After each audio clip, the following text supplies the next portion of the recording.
والمرسلين سيدنا ومولانا محمد وعلى آله وصحبه أجمعين.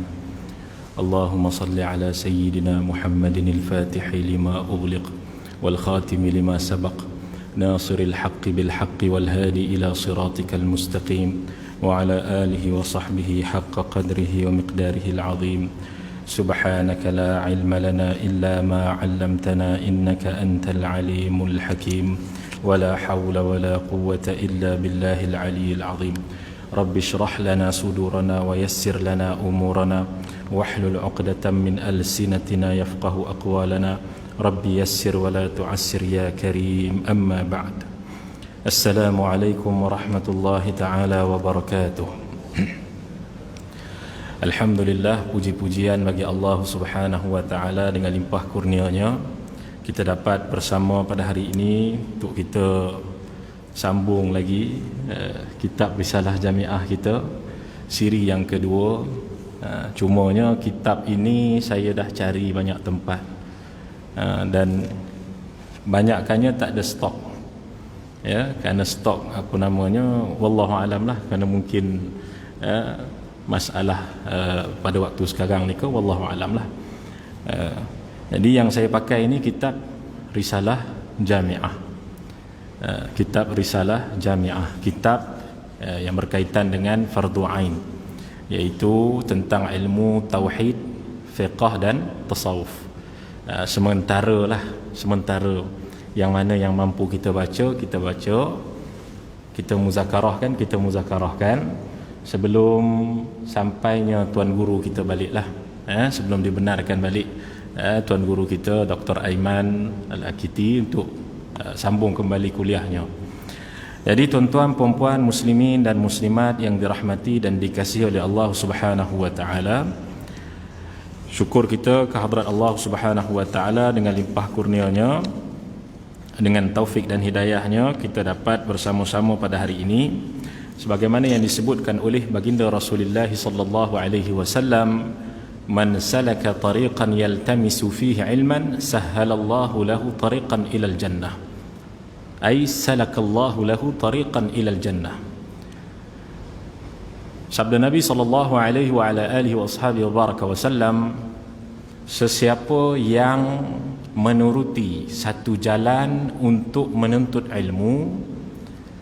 Ilman di sini kata para ulama, ilmu-ilmu yang berkait dengan ilmu agama, tidak kira walaupun sedikit atau banyak.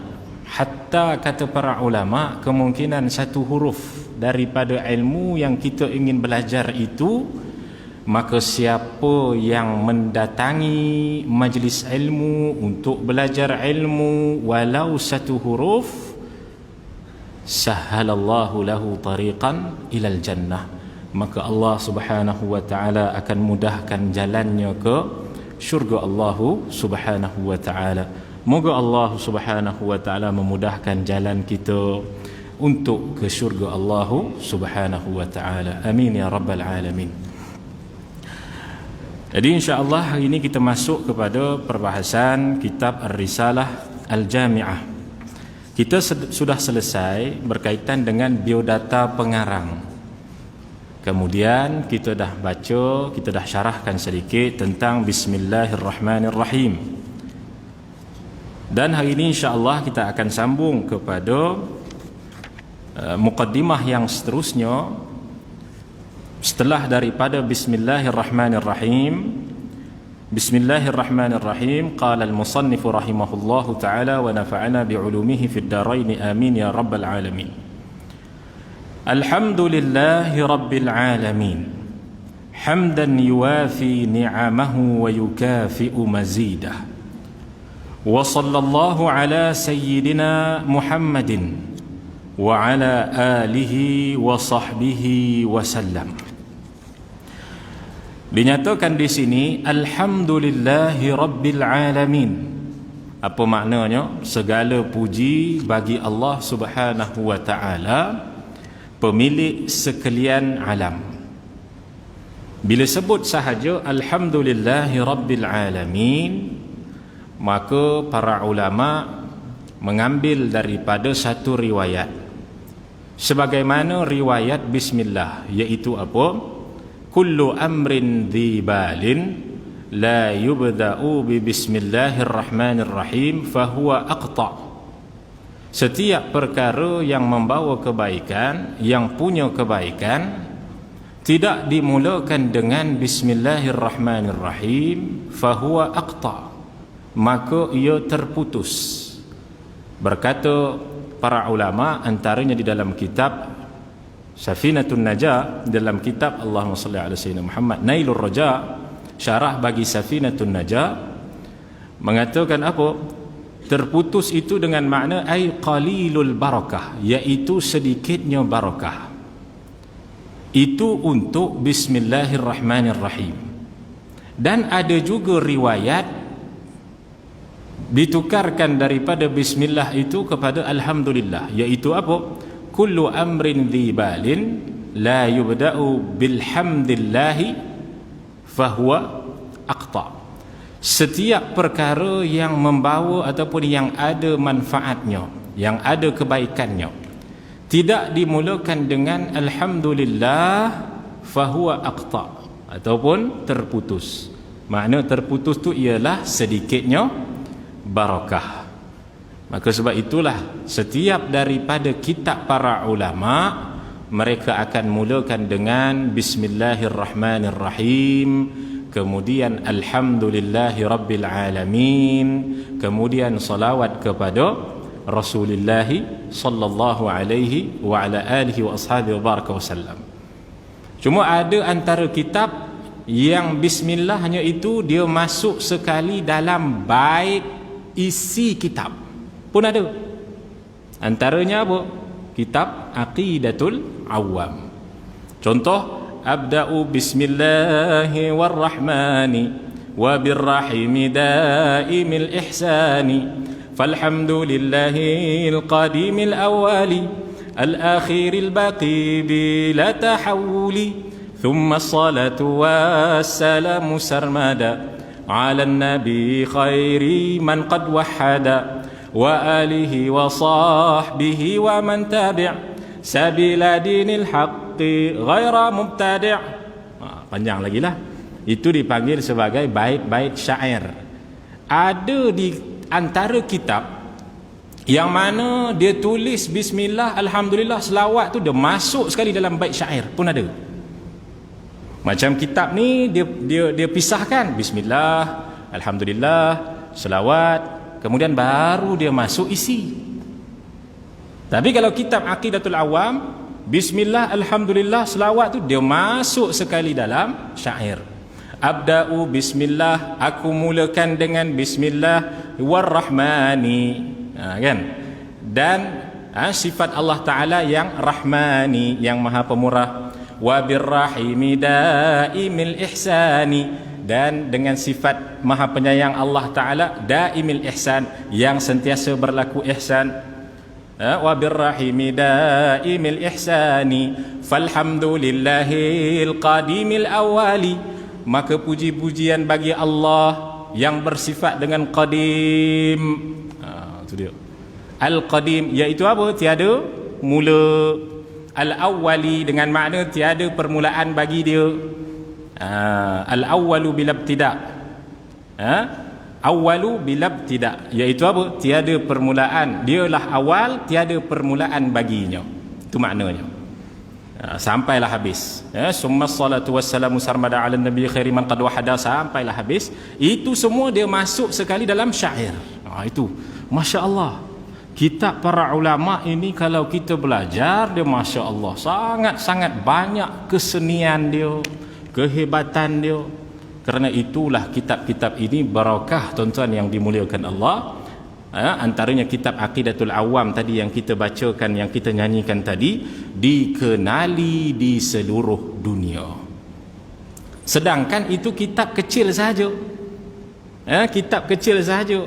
Bait-bait syairnya pun kecil sahaja, tetapi barakah dia, Masya Allah. Jadi tuan-tuan yang dimuliakan Allah, bila sebut sahaja alhamdulillah, yakni puji-pujian bagi Allah, maka kebiasaan kita akan memahami puji-pujian bagi Allah ini pada sekadar terjemahan dia sahaja. Tetapi kalau kita lihat meneliti kepada sudut bahasanya dan juga pengisian di dalam alhamdulillah ini, maka para ulama telah membahagikan puji-pujian itu kepada 4. Bila sebut sahaja puji-pujian bagi Allah, maka puji-pujian itu sendiri, kata para ulama, terbahagi dia kepada 4. Tu dia. Sebab apa? Sebab dia sebut kata ganda, puji-pujian. Para ulama kita, dia terjemahkan alhamdu itu dengan kata ganda, iaitu puji-pujian. Dengan makna apa? Banyak puji. Maka banyak puji di situ para ulama bahagikan kepada 4 jenis puji. Iaitu apa? Senanglah, secara ringkaslah kita kata, kita tak bahas panjang lebar. Iaitu yang pertama, puji Tuhan kepada dirinya. Puji qadim kepada qadim, dia panggil dalam bahasanya, istilahnya. Iaitu apa? Puji Tuhan kepada dirinya. Itu yang pertama. Yang kedua, puji Tuhan kepada makhluknya. Itu yang kedua. Contoh, Allah Subhanahu Wa Taala memuji Nabi Ayub, kan? Innahu awwab, sesungguhnya dia orang yang selalu bertaubat. Contoh macam tu. Puji Allah kepada makhluknya. Kemudian puji makhluk kepada Allah. Contoh apa dia? Seperti mana kita baca subhanallah, kan? Kita puji Allah, kita baca subhanallah, maha suci Allah. Kita baca apa? Alhamdulillah, puji-pujian bagi Allah. Kita baca lagi Allahu Akbar. Contoh macam tu. Dan yang keempatnya, puji makhluk kepada makhluk. Puji hadis kepada hadis. Apa makna dia? Puji makhluk kepada makhluk. Contoh, saya memuji imam. Contoh macam tu. Saya memuji imam, bacaannya Masya Allah, sedap. Contoh macam itulah. Maka kata para ulama, puji-pujian itu terbahagi kepada 4. Terbahagi kepada 4. Maka di dalam kalimah alhamdu itu, keempat-empat ini, puji-pujian ini berada di dalam maksud alhamdu itu. Maknanya apa? Yang pertama, Allah memuji dirinya. Itu memang selayaknya. Itu yang pertama. Yang kedua, Allah memuji hambanya. Sedangkan hambanya itu siapa? Hambanya itu adalah ciptaan dia juga. Hambanya itu adalah ciptaannya juga. Seolah-olah hakikatnya dia memuji ciptaannya sendiri. Dia memuji dirinya sendiri. Pada hakikatnya kalau kita tengok. Yang ketiga, makhluk memuji Tuhan. Hakikatnya apa dia? Memang kita ini ditakdirkan oleh Tuhan sendiri untuk memuji dia. Itu dia. Dan yang keempat, makhluk memuji makhluk. Hakikat saya memuji imam tadi, hakikatnya imam itu anugerah suaranya, segala perbuatannya daripada Allah Subhanahu wa Ta'ala juga. Maka kembali ke empat jenis puji itu lillah. Kerana itu disebut alhamdulillah. Puji-puji itu bagi Allah. Itu dia. Maka bila kita baca sahaja alhamdulillah, maka segala pujian itu kita pujilah siapa pun. Kita pujilah makhluk, kita kata tempat ni cantik, kita kata makhluk ni orang ni baik, kita kata makanan ni sedap. Hakikat tu semua kembali kepada yang menjadikan itu. Itu dia. Itu maknanya alhamdulillah. Itu panjang lagi tapi tak apalah, kita panjang nanti alhamdulillah, sebab selalu kalau di pondok kita mengaji alhamdulillah ni berapa lama? 2 bulan, 2 bulan tak adalah. 2 minggu ke kadang-kadang seminggu, itu biasalah. Tapi kalau di sini kita tak adalah mengaji lama begitu kan. Sekadar ringkas sahaja untuk kita buat amal. Untuk kita buat amal sebagaimana yang disebutkan oleh Imam Ghazali dalam kitab Ayyuhal Walad. Maka dia kata alhamdulillahi rabbil alamin, segala puji Allah pemilik sekalian alam. Rabb itu maknanya pemilik. Rabb itu maknanya apa? Pemilik. Boleh juga dimaknakan dengan makna pentadbir pun boleh. Rabb itu. Itu dia. Sekalian alam. Maka sekalian alam ini iaitu apa? Ma siwallah. Apa-apa selain Allah itu alam. Apa-apa selain Allah itu alam. Maknanya Allah bukan alam. Itu kena faham. Bahkan Allah pencipta dan pentadbir dan pemilik alam. Itu kena faham. Itu bila kita kata apa makna alam? Makna alam itu masiwallah. Apa-apa selain Allah itu alam. Itu kalau nak bahas panjang lebar lagi dalam bab tauhid lah. Dalam kitab Kharidah Bahiyah, dalam kitab Bahjah, dalam kitab Tahzib, banyaklah perbahasan oleh para ulama berkaitan dengan alam. Termasuklah boleh kita tengok dalam kitab Maqulat Asyarah pun ada. Itu tak apa. Pujian dia kata alhamdulillahi rabbil alamin. Maknanya bila kita kata alam ni selain daripada Allah lah, segala binatang, tumbuhan, makhluk-makhluk, sekalian lapisan langit ini, lapisan bumi ini, dan segala yang dinamakan makhluk itulah alam. Itu dia. Kemudian dia kata hamdan yuwafi ni'amahu wa yukafi'u mazidah.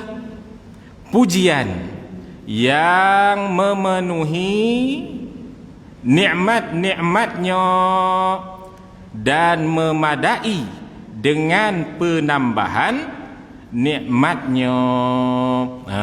Itu dia. Jadi dia kata di sini apa? Dia kata di sini bahawasanya maksud memenuhi nikmat-nikmatnya itu ialah memenuhi hak-hak nikmat itu dan membalasnya.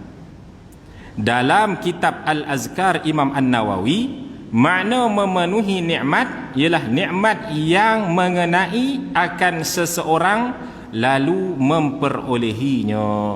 Maknanya suatu nikmat yang telah ditakdirkan oleh Allah kepada si fulan, kemudian maka segala nikmat itu selayaknya kita puji, begitu. Segala nikmat itu maka selayaknya kita puji. Maka nikmat yang paling besar kata para ulama adalah nikmat kita ini dijadikan. Yang kedua, nikmat kita ini diberikan iman. Itu dua ni. Kalau kita tidak dijadikan oleh Allah, maka tidak adalah kita berada di atas dunia ini, di atas muka bumi ini. Tiadalah kita beranak pinaknya, kemudian kita ada kerjayanya, kemudian kita ada nikmat-nikmat yang lain di atas dunia ni.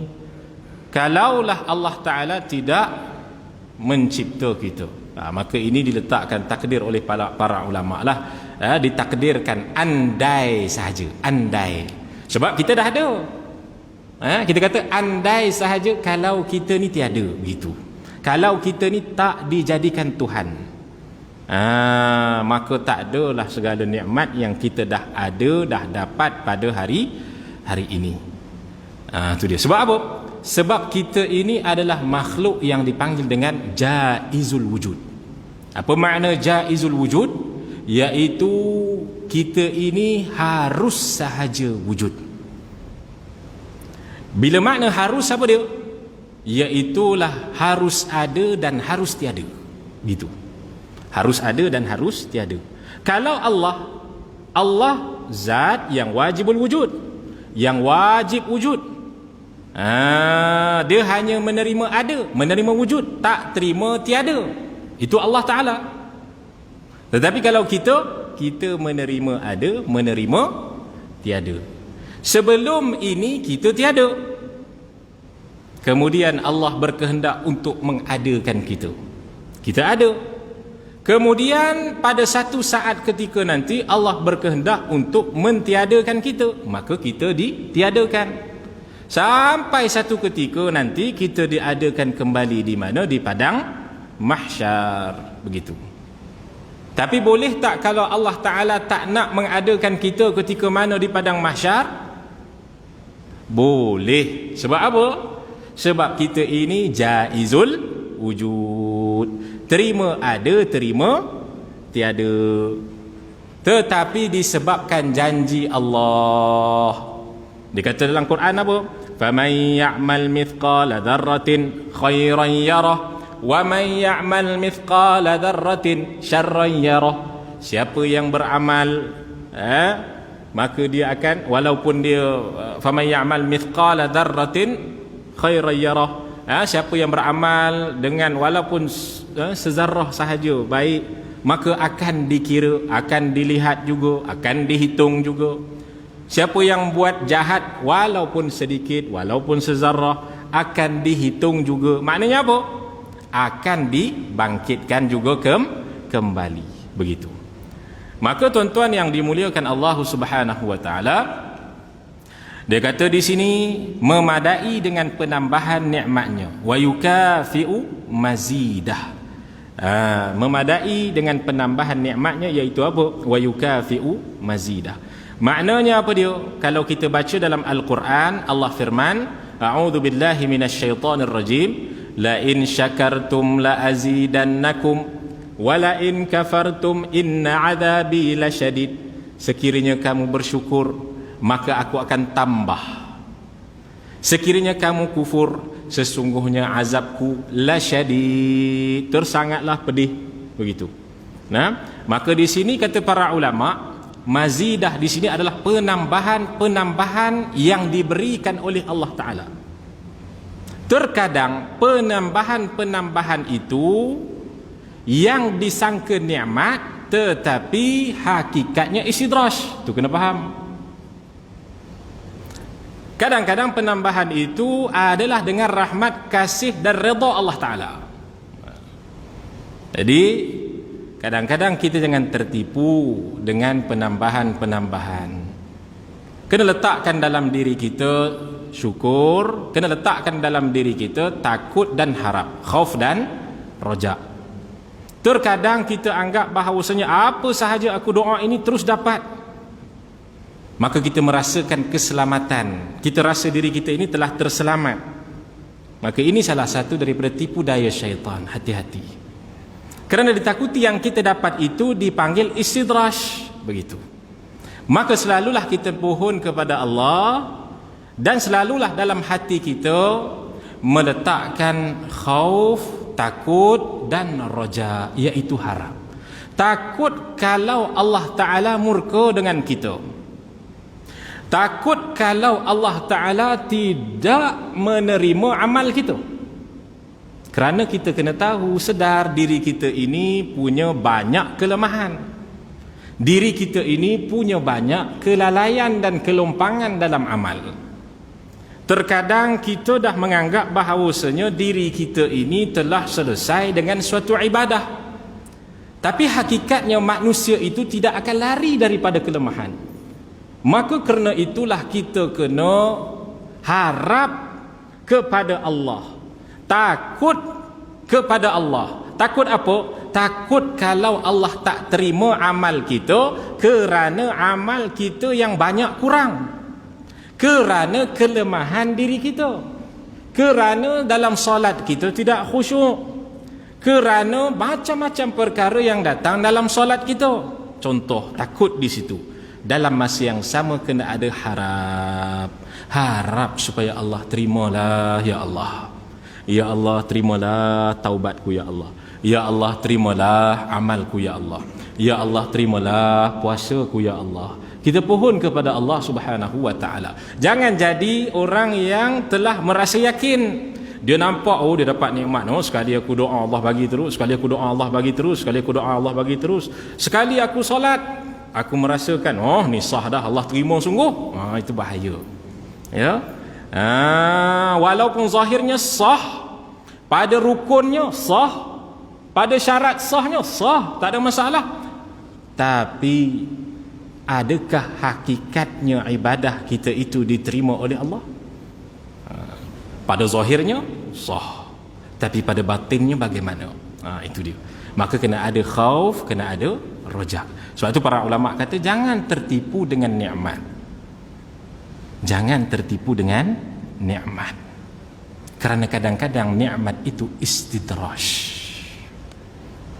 Maka selalulah harap, selalulah takut. Begitu.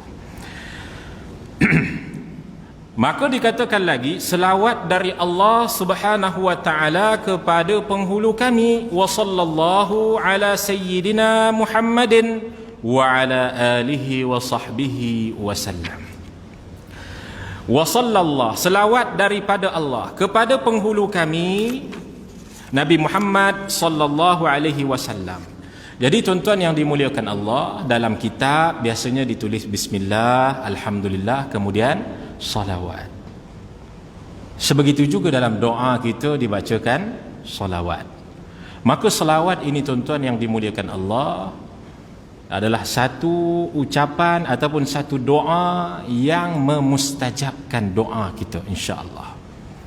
Bahkan selawat ini wajib untuk kita bacakan di dalam solat. Sekiranya tak dibacakan selawat di dalam solat, maka tidak sahlah solat kita. Daripada dalil, innallaha wa malaikatahu yusalluna 'alan nabi ya ayyuhalladzina amanu sallu 'alaihi wa sallimu taslima. Selalu kita dengar ketika mana? Khutbah Jumaat kan? Apa yang disebutkan? Apa yang difirmankan oleh Allah? Sesungguhnya, innallaha, sesungguhnya Allah, wa malaikatahu, dan malaikatnya, yusalluna 'alan nabi, sentiasa berselawat kepada nabi. Bila sebut yusallun, itu dalam kaedah bahasa maknanya sentiasa.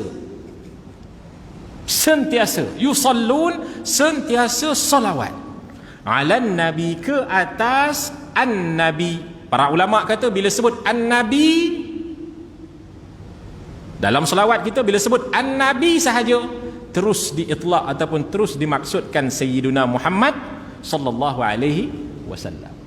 Tapi kalau nabi yang lain, kita kena sebut Nabi Adam ke, kena sebut Nabi Musa ke, kena sebut Nabi Ishaq ke. Tapi kalau sebut sahaja nabi, semua orang faham itu Muhammad sallallahu alaihi wasallam. Allahumma salli ala sayyidina Muhammad. Dia katakan apa dia? Sesungguhnya Allah dan malaikat sentiasa selawat kepada Nabi. Hei orang beriman, ya ayyuhalladzina amanu sallu alaihi, selawatlah kamu ke atasnya, yakni ke atas baginda Rasulullah, wasallimu taslima. Maka tuan-tuan yang dimuliakan Allah Subhanahu wa taala, kalau kita tengok dalam ayat Al-Quran tersebut, Allah Ta'ala yang mengatakan bahawasanya dia memulakan selawat dulu kepada baginda Rasulullah sallallahu alaihi wasallam. Apa makna selawat daripada Allah? Makna selawat daripada Allah itu adalah Allah Subhanahu wa taala menurunkan rahmat kepada Nabi kita Muhammad sallallahu alaihi wasallam. Apa makna selawat daripada malaikat? Itu ada tiga bahagian tu.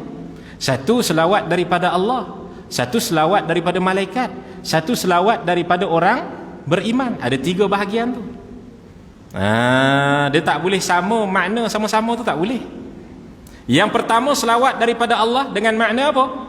Dengan makna Allah beri rahmat kepada baginda Rasulullah daiman sarmadan, sentiasa ila yaumiddin, sampailah ke hari-hari akhirat nanti. Itu maknanya. Itu selawat daripada Allah. Yang kedua selawat daripada malaikat. Maknanya apa? Malaikat memohon keampunan kepada baginda Rasulullah sallallahu alaihi wa ala alihi wa ashabihi wa baraka wasallam. Bukan bermakna Nabi kita Muhammad itu ada dosanya. Tidak. Nabi kita maksum. Maksum itu apa maknanya? Tidak melakukan sama ada dosa kecil ataupun dosa besar. Tidak melakukan perkara yang haram maupun makruh. Tetapi makna di sini panjanglah perbahasan dia. Antaranya apa? Makna di sini adalah litta'zim, iaitu untuk mengagungkan dan memuliakan baginda Rasulullah sallallahu alaihi wa ala alihi wa ashabihi wa baraka wasallam.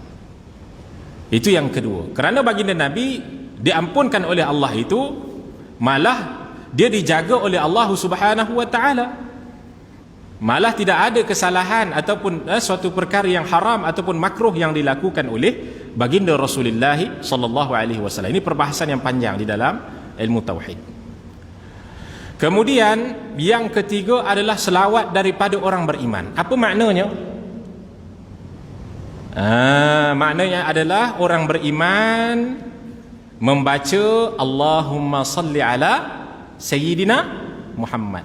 Ya Allah, selawatlah ataupun rahmatilah Nabi kami Muhammad sallallahu alaihi wa ala alihi wa ashabihi wa baraka wasallam. Itu dia. Ya Allah, rahmatilah Nabi kami Muhammad sallallahu alaihi wasallam. Itu dengan makna apa? Dengan makna kita doa kepada Allah agar Allah turunkan rahmat kepada baginda Rasulullah sallallahu alaihi wasallam. Itu makna selawat daripada Allah, selawat daripada malaikat, selawat daripada baginda Rasulullah, selawat daripada orang beriman. Dia tak boleh sama. Bukan maknanya Allah berdoa selawat kepada Nabi, tidak.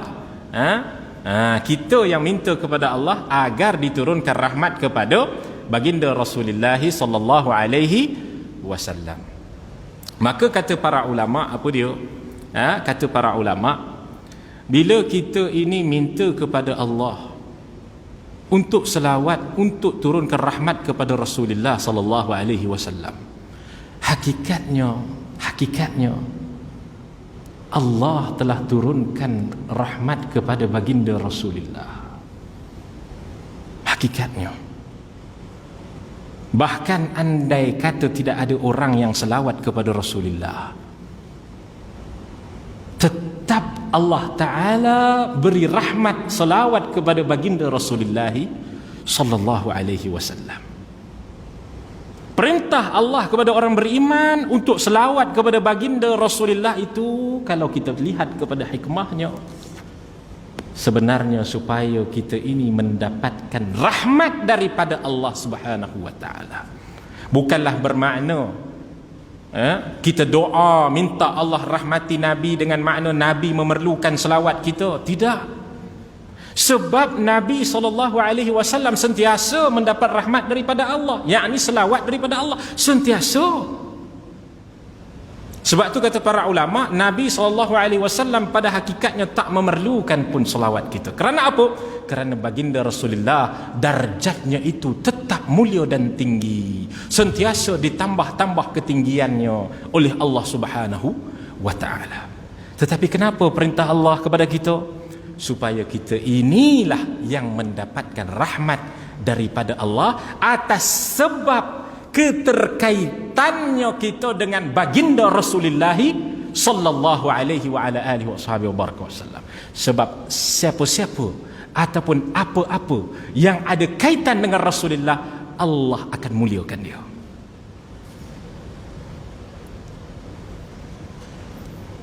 Batu beri salam pada Rasulullah.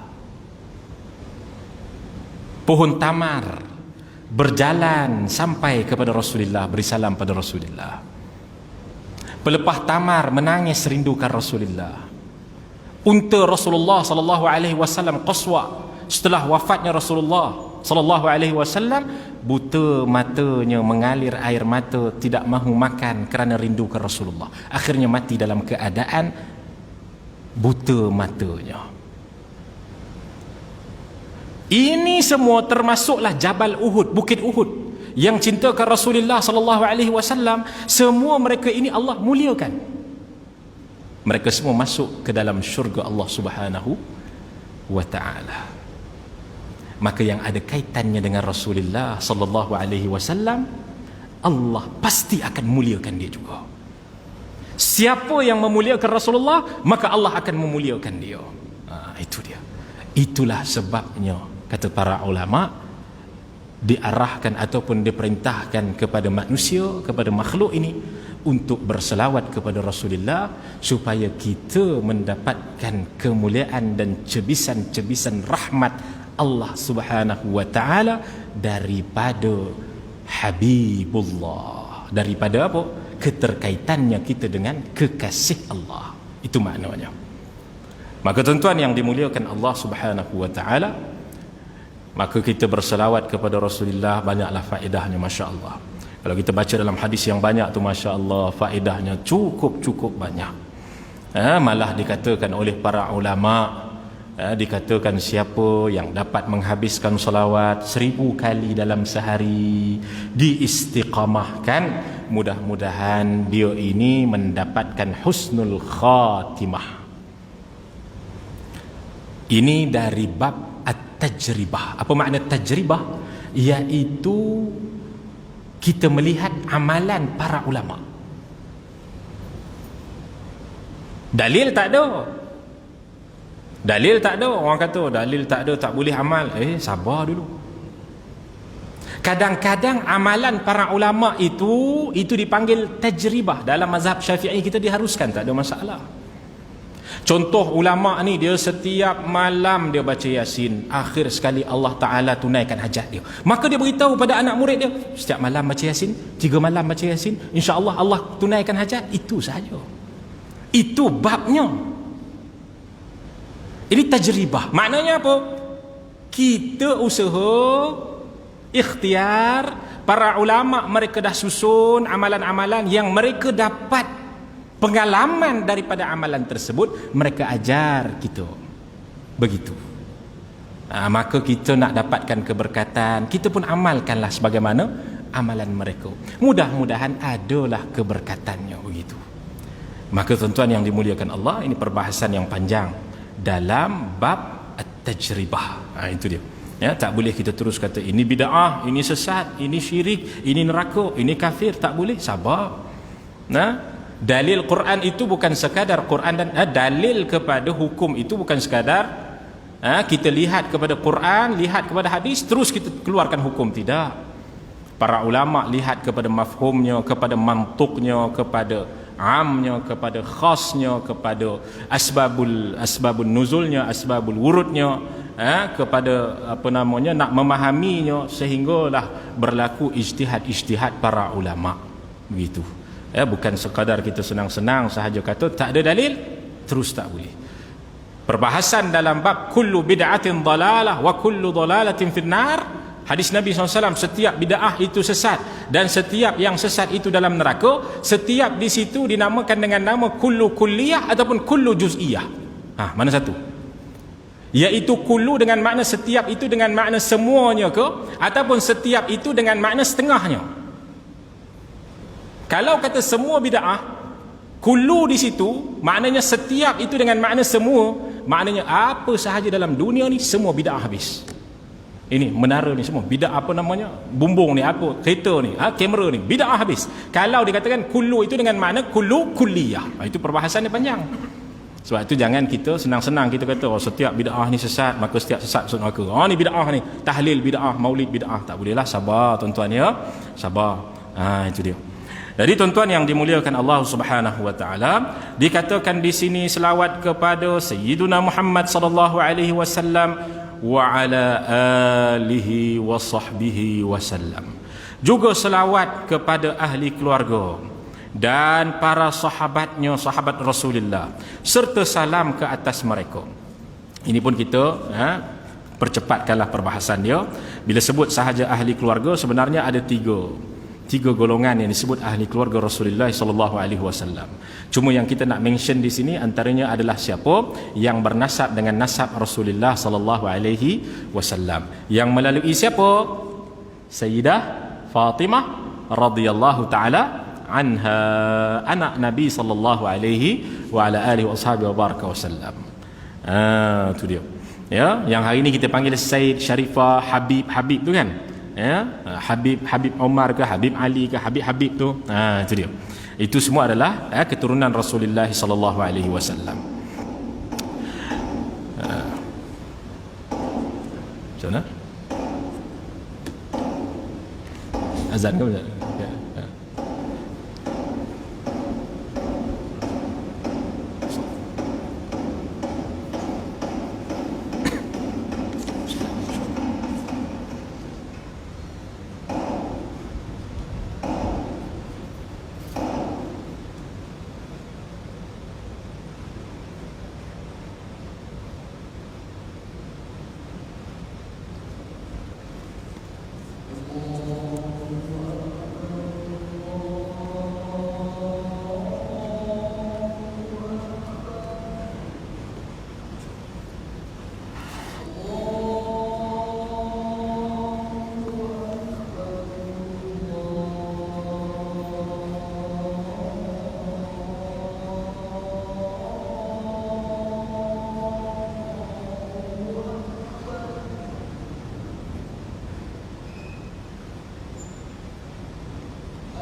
La ilaha illallah, asyhadu an la ilaha illallah.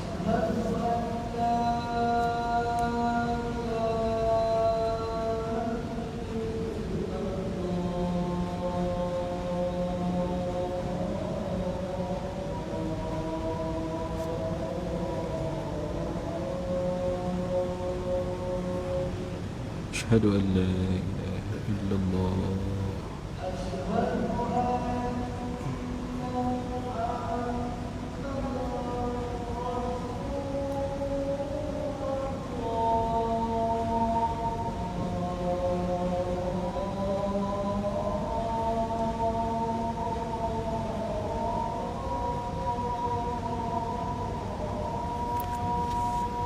أشهد أن محمدا رسول الله.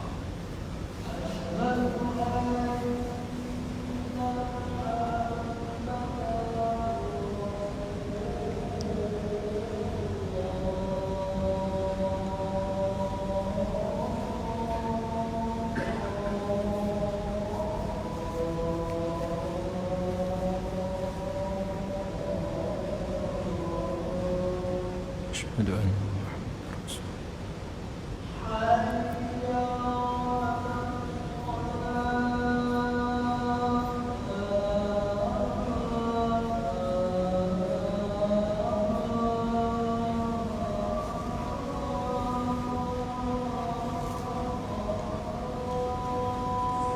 لا حول ولا قوة إلا بالله.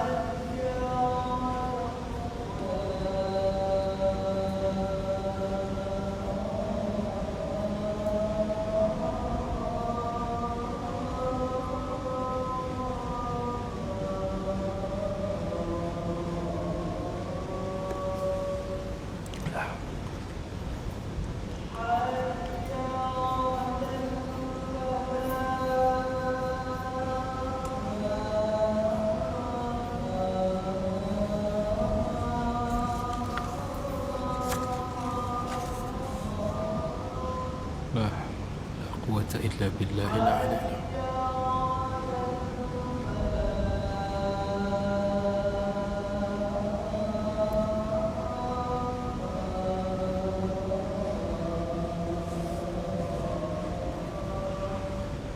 لا حول.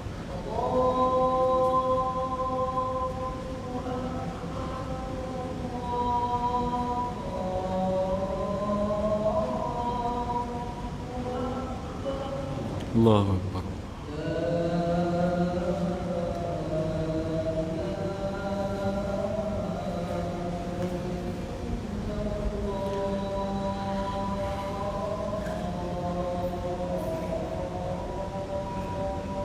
لا إله إلا الله. اللهم رب هذه الدعوة التامة والصلاة القائمة آت سيدنا محمد الوسيلة والفضيلة والشرف والدرجة عالية الرفيعة وبعد مقام محمود الذي وعدته إنك لا تخلف الميعاد.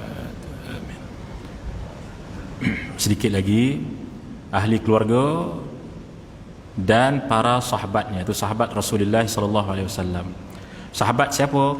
Sahabat ni ialah man laqiya ma'an Nabi sallallahu alaihi wasallam, sesiapa yang bertemu dengan Nabi sallallahu alaihi wasallam di masa hidupnya Rasulullah.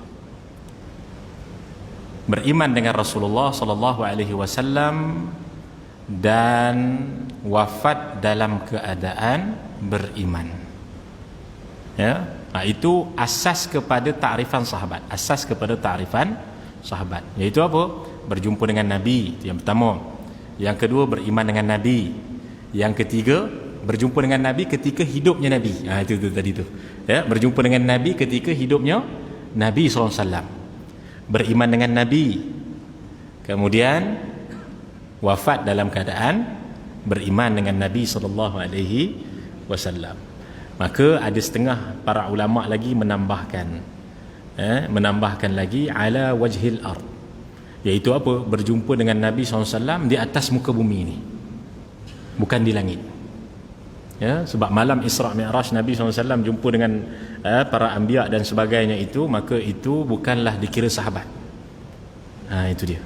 Bukanlah dikira Nabi SAW naik ke langit untuk Isra' Mi'raj. Pada malam itu yang berjumpa dengan Nabi di atas langit, itu tak dikira sahabat. Yang dikira sahabat ni di atas bumi ni. Ada setengah lagi ulama menjadikan itu sebagai salah satu hujjah. Apabila setengah orang yang menafikan ataupun mereka ini ada masalah dalam hati mereka, mereka ini menafikan kepada mimpi Rasulullah sallallahu alaihi wasallam. Sebagaimana disebutkan dalam kitab Asy-Syama'ilul Muhammadiyah, disebutkan dalam Sahih Bukhari dan sebagainya, berkaitan dengan hadis Nabi SAW, man ra'ani fil manam fasawfa yarani, kan, fa inna syaitan la yatamathalu bi. Siapa yang melihat aku di dalam tidur, maka dia ini akan melihat aku. Setengah daripada riwayat yaqadatan, yakni secara sedar, maknanya benar-benar dia melihat aku, itu maknanya. Fa inna syaitan la yatamathalu bi, sesungguhnya syaitan tidak akan menyerupai aku, kata Nabi SAW. Apa kaitan dengan ta'rifan sahabat ni tadi? Sebab setengah golongan yang ada masalah hati mereka ni menafikan orang yang mimpi Rasulullah. Sedangkan banyak dalam kisah-kisah para sahabat, dalam kisah para sahabat sendiri pun mimpi Rasulullah pun ada. Para ulama yang mimpikan Rasulullah, banyak kisah mereka. Sehingga Imam Tirmizi dalam kitab Asy-Syama'ilul Muhammadiyahnya sendiri pun meletakkan hadis yang terakhir sekali, iaitu hadis tentang ru'yah Nabi, melihat Nabi SAW fil manam, di dalam tidur, di dalam mimpi pun ada. Para ulama tidak mengingkarinya, tapi ada setengah mereka yang ada tashwish, yang ada kesamaran dalam fikiran mereka. Mereka mengatakan bahawasanya siapa yang mimpi Rasulullah, maka dia ni sebenarnya seolah-olah mendakwa sebagai sahabat Rasulullah sallallahu alaihi wasallam. Kenapa? Kerana mereka kata dalam mimpi dia kan jumpa Rasulullah, dia kata. Maka maknanya dia ni dikira sebagai sahabat Rasulullah. Maka dia seolah-olah memperolok-olokkan.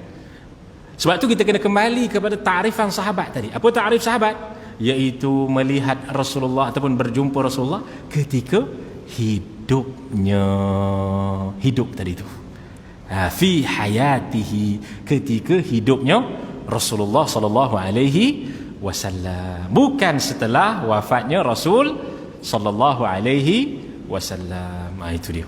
Ya, maka tuan-tuan yang dimuliakan Allah Subhanahu wa taala, di sini dinyatakan lagi tentang sabdaan baginda Rasulullah sallallahu alaihi wasallam, wallahu taala a'la wa a'lam. Jadi insya-Allah kita akan sambung lagi lah pada masa yang akan datang. Ada rezeki, ada masa kita muzakarah sahajalah, kita dapatkan sedikit faedah pun alhamdulillah. Moga Allah Subhanahu wa taala mematikan kita dan sentiasa menggerakkan hidup kita di dalam majlis-majlis ilmu, di dalam taman-taman syurga Allah Subhanahu wa taala. Amin ya rabbal alamin. Jadi kita tutup majlis kita dengan tasbih kafarah dan suratul Asr.